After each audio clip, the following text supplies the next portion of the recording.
Hello and welcome to Blockchain Gaming World with me, John Jordan. So in this video, we're looking at Elixir. So Elixir is one of the new game distribution platforms that is emerging to cover blockchain Web3 games.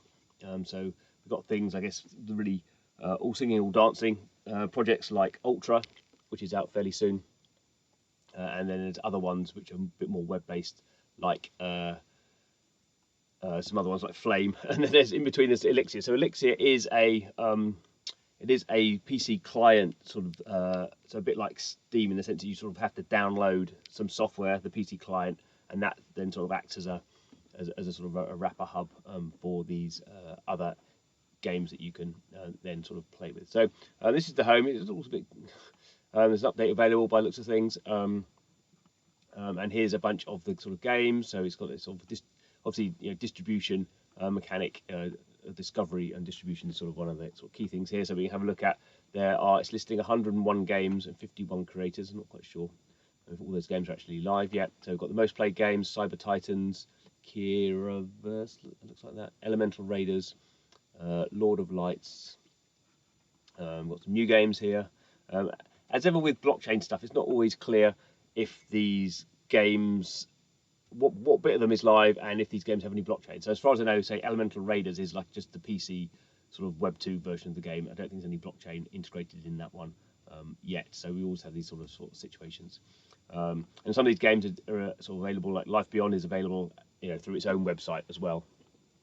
So there's sort of quite a lot of moving parts, I suppose we could say, in these platforms. So I'm just sort of clicking through here. So verified games, these are ones I guess that they have done some sort of work on. So these are not, I mean, not all of these are that well known. Early access, again, the Harvest is one that's sort of quite well known. That's also, actually the Harvest, I just noticed that's also coming out through Ultra. So you're sort of seeing games going through multiple platforms. World of Eternal Online, again, that's will be a Web3 game, currently just a Web2 game. You can also get that from the developer's website. Coming soon. Yeah, okay. So partners, who we got here? These are the it's a whole bunch of different communities. Bryson, sort of influencer, Crypto Stash. Yeah, so these are more like influencers types who are sort of promoting it. Platform events. So obviously, if you've got games going on, the games have events in them. So this is I don't know what the game this is. What does it say? Cyber Titans have a sort of event going on here.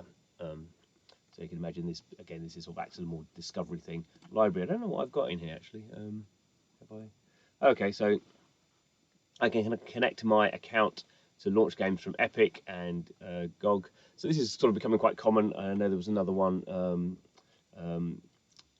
another sort of game, web game, Web3 game called Hyperplay, I think that one. And then you could connect your other accounts in here. I mean, to me, that's sort of technically sort of nice, but I guess there's a little bit of